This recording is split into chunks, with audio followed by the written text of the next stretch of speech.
Assalomu alaykum hammaga. Men hozir Myunxen shahrining Mozix degan joydaman. Bu yerda Saint Mauritius cherkovi joylashgan.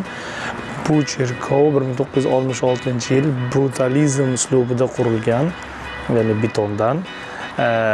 Tushuntirganingizdek, bugun mavzuyimiz brutalizm haqida bo'ladi. Cherkov atrofi ham o'ziga xos mana shunaqa bir beton uslubida qurilgan binolar bilan joylashgan. Mana bu esa bu o'sha cherkovda nima deydi, ruhoniysiga tegishli uy ekan. Dahshat. Brutalizm bu 20-asrlarning o'rtasida paydo bo'lgan arxitekturaviy uslub. Uning avji 1950-1980-yillar oralig'iga to'g'ri keladi.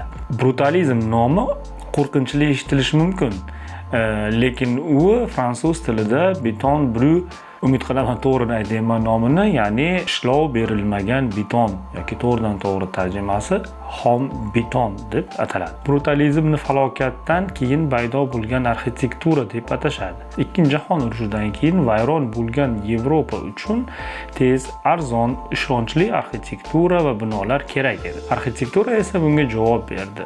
Ya'ni bezaksiz, to'g'ridan to'g'ri beton binolar bilan, ya'ni brutalizm bilan. Brutalizmning xususiyatlari va prinsiplari bu qalin beton devorlar, minimal oynalar, bezaksizlik, ya'ni fasadda bezak bo'lmaydi va zigzagsimon har xil beton shakllar. Shu bilan birga aniq ko'rinadigan kommunikatsiyalar, zinapoyalar, trubalar hammasi tashqarida va ochiq bo'lishi mumkin. Brutalizm haqida yana shunday deyishadi: bu qulaylik emas, bu stabillik va rostgo'ylik. Ikkinchi jahon urushidan keyin Yevropaga uy-joy binolar yetishmasligi baland bo'lgan. Shuning uchun modul uylar qurilishi ustuvor bo'lgan va ommalashgan. Binolar funksional bo'lishi kerak edi, lekin o'zining estetikasini ham ishlab chiqdi. Ya'ni beton qanday bo'lsa, shunday qolsin.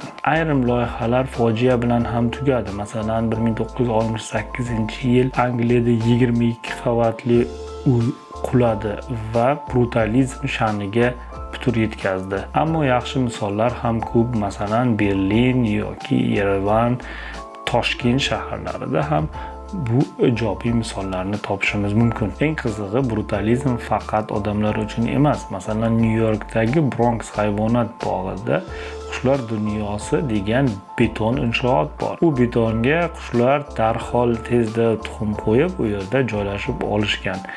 Ya'ni arxitektura ishlamoqda. Ha, odamlar uchun emas, balki parrandalar uchun. Brutalizm bu chaqiriq, bu anti-glamur. Masalan, Marcel Breuer kabi arxitektorlar binolarni rostgo'ylik ramzi sifatida loyihalashgan. New Yorkdagi Met Breuer binosi teskari piramidalarga o'xshaydi, balki samarasizdir, lekin hech kim bu binolarni yonidan befarq o'tmaydi. Bugun brutalizm qayta tug'ilmoqda.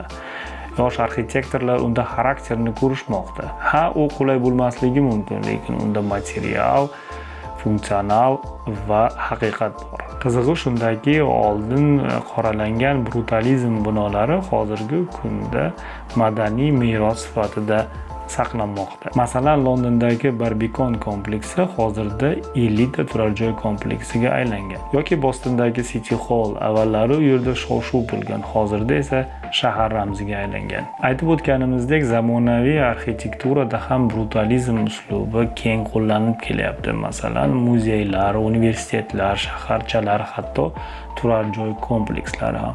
Yaponiya, Janubiy Koreya, Sharqiy Yevropa, Meksikada bu usullar keng qo'llanib kelinmoqda. Aytishlaricha, internetning ham ta'siri katta. Masalan, Pinterest, Instagram, TikTok kabi ijtimoiy tarmoqlarni estetik jihatdan chiroyli qilib ko'rsatilishi shu kabi binolarga muhabbat uyg'otyapti desa ham bo'ladi. Brutalizmning yana modaga kirishining sababi bu ommaviy binolar emas, balki glyansga qarshi falsafa sifatida ko'rilmoqda. Brutalizm uslubiga qiziqish ortganini siz Gollivud filmida ham ko'rishingiz mumkin, ya'ni The Brutalistda. The Brutalist filmi 10 ta Oscar nominatsiyasini yutib oldi. Bosh erkak rolini o'ynagan Adrien Brody ham Oscar g'olibi bo'ldi. Film juda ajoyib ishlangan. Albatta tarixiy voqealarga asoslanmagan, lekin juda qiziq. Filmni ham ko'ring, bizni YouTube'ni ham ko'ring, like bosing, share qiling. Bizga bu motivatsiya beradi. Xayr.